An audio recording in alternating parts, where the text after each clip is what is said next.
श्री बद्री विशाल राजा रणछोड़ श्री गोवर्धन श्री वल्लभा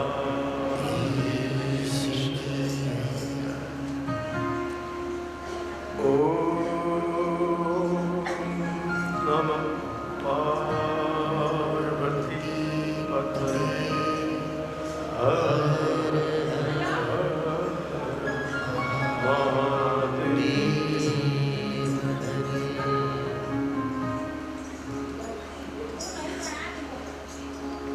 गईकाले भगवान श्री દ્વારિકાધીશ પ્રભુ એમના લગ્નનો આનંદ આપણે માણ્યો.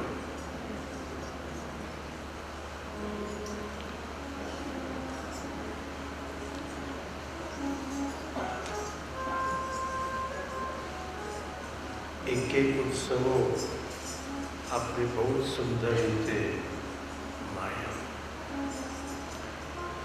બદ્રીનારાયણમાં આવા સુંદર ઉત્સવો ઉજવાશે એની તો કોઈ કલ્પના જ હતી નહીં. આપણી કલ્પના બહારનો આનંદ આ કથામાં અનુભવ્યો. મારા લગ્ન બી આવી રીતે થયા હતા. જેટલા ભગવાનના એટલા જોરદાર તો કહેશે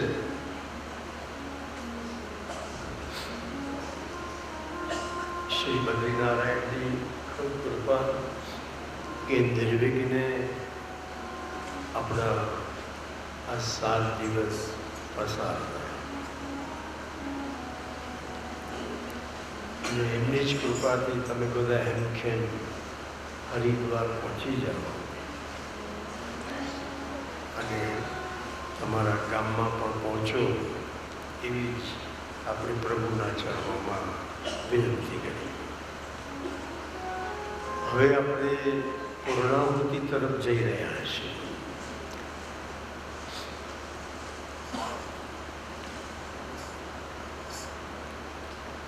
ભગવાન શ્રી કૃષ્ણની અનેક લીલાઓ છે. એમાં એમની રાસ લીલા એક બહુ સુંદર લીલા છે. ભગવાને સરસ મજાની શરદ પૂર્ણિમાની રાત્રિ જોઈ અને ભગવાનને રાસ કરવાની ઈચ્છા થઈ.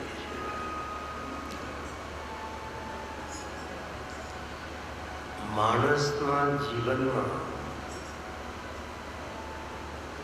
આટલી વસ્તુ હોવી જોઈએ.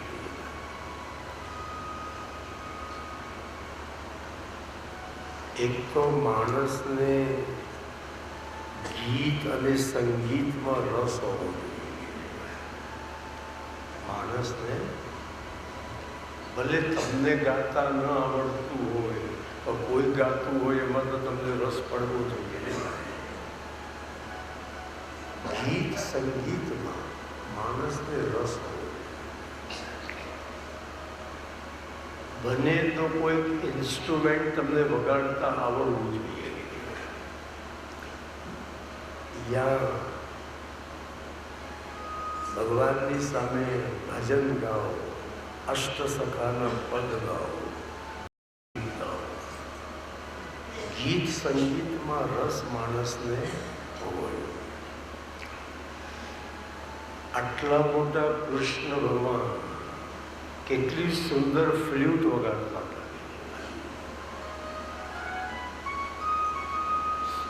બીજું,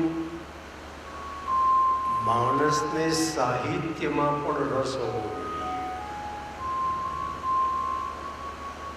કવિ કાલિદાસને વાંચવો જોઈએ. ભારતમાં કેટલો મોટો કવિ થઈ ગયો કવિ કાલિદાસ. એનું સાહિત્ય વાંચવું જોઈએ. રઘુવંશ મહાકાવ્યો, મેઘદૂત, આ બધી કાલિદાસની રચનાઓ છે. અભિજ્ઞાન, શાકુંતલમ, શેક્સપિયરને વાંચવો જોઈએ. માણસને સાહિત્યમાં રસ હોવો. આપણને ખાલી એક જ જગ્યાએ રસ છે, પૈસા કમાવામાં. બીજે ક્યાંય આપણને રસ નથી. નો ડાઉટ પૈસા કમાવા જ જોઈએ. પૈસા એ જીવનની જરૂરિયાત છે.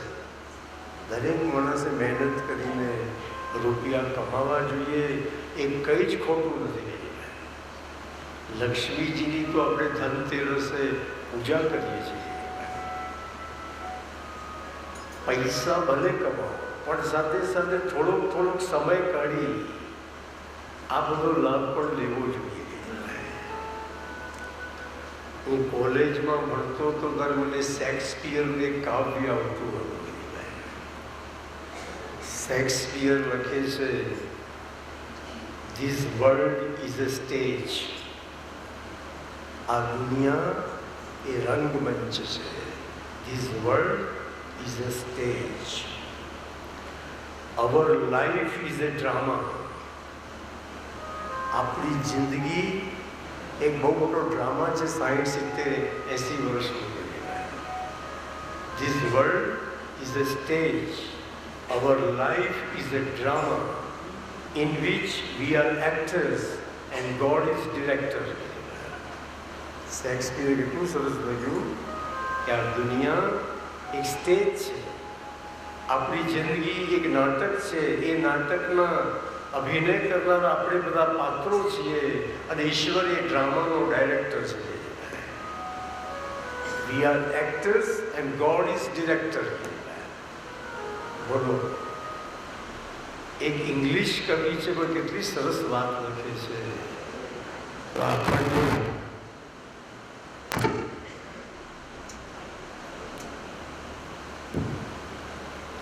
આ બધાનો આનંદ પણ, સાહિત્યનો આનંદ પણ માણસે લેવા જેવો છે.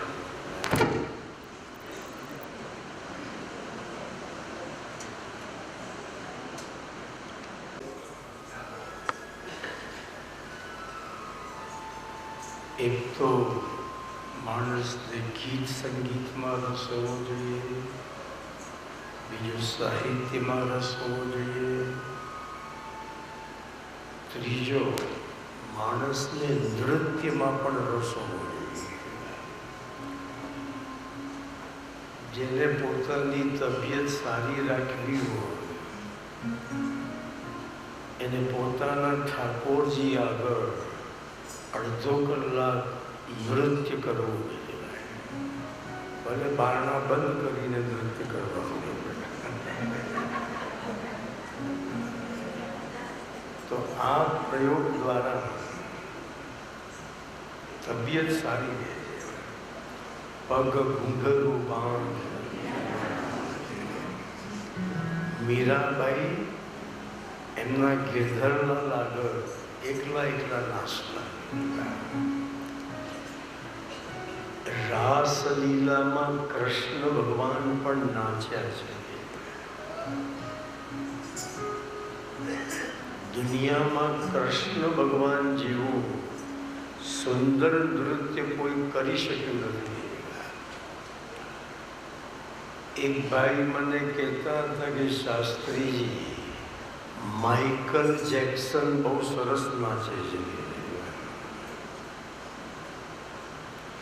તો ભાઈ, માઇકલ જેક્સન તો સ્ટેજ પર નાચે છે, જ્યારે અમારા ભગવાન કાલ્ય નાગના માથા પર નાચે.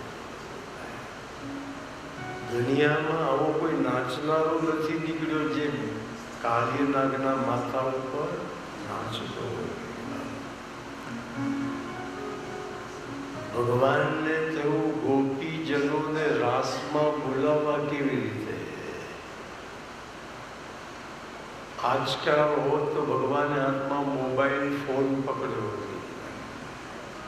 અને સીધી રાધે રાનીને રિંગ મારી હોય કે રાધે, આપણે શરદ પૂર્ણિમાની રાત્રિએ યમુના કિનારે રાસનો પ્રોગ્રામ રાખ્યો છે અને તમે બધા અંદર અંદર એકબીજાને રિંગ મારી દેજો. અને બધી ગોપીઓ મોબાઈલ લઈને જ ફરતી હોય. અંદર અંદર એકબીજાને રિંગ મારે તો 10 મિનિટમાં બધી ગોપીઓ યમુના કિનારે ભેગી થઈ. પણ તે જમાનામાં મોબાઈલ ફોન શોધાયા ન હતા. ભગવાન શ્રી કૃષ્ણની વાંસળી એ જ ભગવાનનો મોબાઈલ. શરદ પૂર્ણિમાની મધ્યરાત્રિએ